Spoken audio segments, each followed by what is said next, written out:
pas changé les valeurs d'émission à l'échappement volontairement, parce qu'on sait que les constructeurs dépensent énormément en recherche pour le véhicule électrique notamment, et donc on n'a pas voulu, et la France était partisan de ne pas vouloir en fait contraindre plus.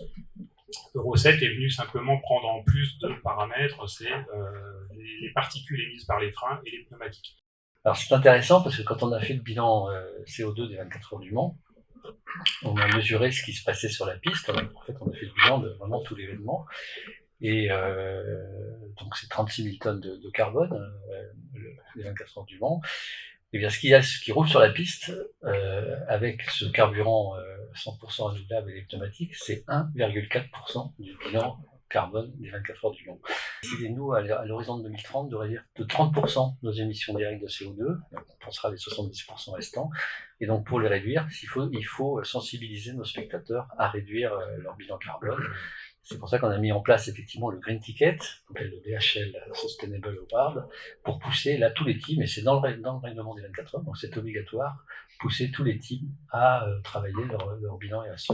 La plupart des séries Peter Otto qui sont compatibles avec ce carburant synthétique, c'est un carburant qui est à 70% décarboné, donc fabriqué à partir d'électrolyse qui permet d'obtenir l'hydrogène, et également par captage de CO2 avec une énergie verte, donc ça c'est très important pour le taux de décarbonation du carburant. 28 000 m² d'ombrières photovoltaïques sur les parkings internes au site. La production d'électricité correspond à 3 fois la consommation annuelle du circuit. Paragon Mobility, c'est une entreprise qui a mis au point un concept de station énergétique qui incorpore des chargeurs, mais des superchargeurs notamment, mais mobiles. Donc en gros, pour schématiser, c'est une boîte qu'on peut déplacer facilement, qui s'installe sans travaux, qui est équipée d'un système de stockage d'énergie, aujourd'hui essentiellement à partir de batteries. On va les connecter très bientôt maintenant à l'hydrogène, qui nous donne une souplesse supérieure. Et tout ce qui entoure les circuits, les événements. Et voilà, souvent l'enjeu, c'est pas ce qui se passe sur le circuit, mais c'est tout ce qui se passe. Tout ce qu'hospitalité, effectivement. Mais grâce, effectivement, au fait que ce soit 100% sans émission, on a pu faire une course au cœur de Paris, alors que même la F1 voulait le faire, elle ne l'avait pas fait auparavant. D'autres pays sont arrivés, avec beaucoup d'argent à la clé, et Formule 1, dans l'ensemble de ses choix, n'a pu plus faire Paris. Et puis, comme je disais, on était concentré sur les JO en 2022.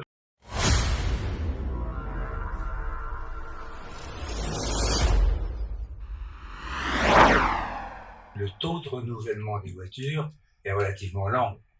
Donc derrière, si on veut introduire des énergies nouvelles, il faut réfléchir à ce point-là, à ce taux de renouvellement. Si on veut introduire des énergies nouvelles, il faut peut-être voir le plus large possible l'ensemble des supports mécaniques. Dans les épreuves françaises de championnat de France, il y a une catégorie électrique qui s'appelle ENRS. Et effectivement, on avait des commissaires qui, au départ de la spéciale, nous tournaient le dos et nous laissaient suivre le décompte.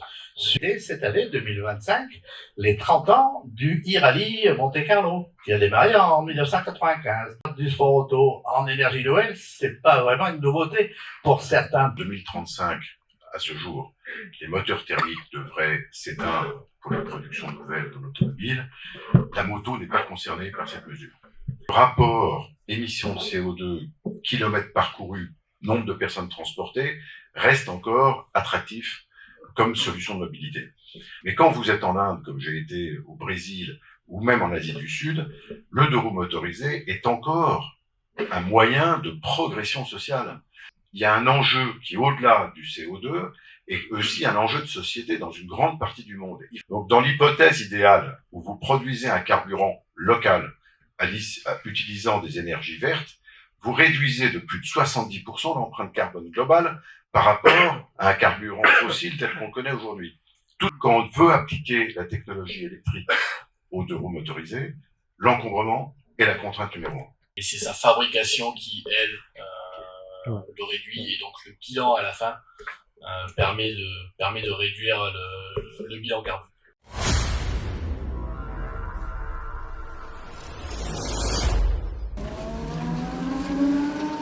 La problématique aujourd'hui dans le domaine hybride, c'est la densité d'énergie des cellules et des packs de batteries. Il faut attendre le développement des batteries pour augmenter la part d'électrique dans les véhicules hybrides. avec les LMP1, Toyota par exemple, récupérait sur un tour du circuit d'énergie de quoi faire en électricité un petit déjeuner pour 100 personnes. On a quand même discuté avec tous ces groupes et on s'est rendu compte qu'on était aux limites. On savait faire 30 minutes de show à une vitesse à peu près Formule 3, c'était ça le cahier des charges, mais pas plus. La seule chose que j'attends vraiment, c'est une ouverture des technos sur la batterie. C'est-à-dire qu'aujourd'hui, on a une batterie unique, et ça, c'est très très dommage. C'est ce qu'on préconisait pendant 3-4 ans pour assurer la sécurité, pour limiter les coûts. Mais comme une fusée, il faut plusieurs étages. Je pense que l'étage où on va libérer la créativité sur la batterie, on va voir des Chinois, on va voir des Américains quand même, Tesla, et des Européens qui essaient de rester là, bah, ça aura un vrai intérêt. La confrontation, pour moi, elle est entre la Chine, l'Europe, les États-Unis sur l'électrique. Je terminerai là-dessus, sur la recharge. On voit que cette année, à Jeddah, la prochaine course en Formule E, ils introduisent la recharge pendant la course. Vous voyez que ça se mondialise, ce circuit, parce que le marché de la voiture électrique se mondialise, et donc le championnat se mondialise. D'autant plus que les batteries sont en train de s'alléger. Dans la moto, on a des disciplines pour lesquelles l'électrique est vraiment porteur d'avenir. D'abord parce que c'est bon pour la planète sur le plan CO2, mais surtout c'est bon pour les usagers, la société, grâce au silence, et éviter la pollution sonore.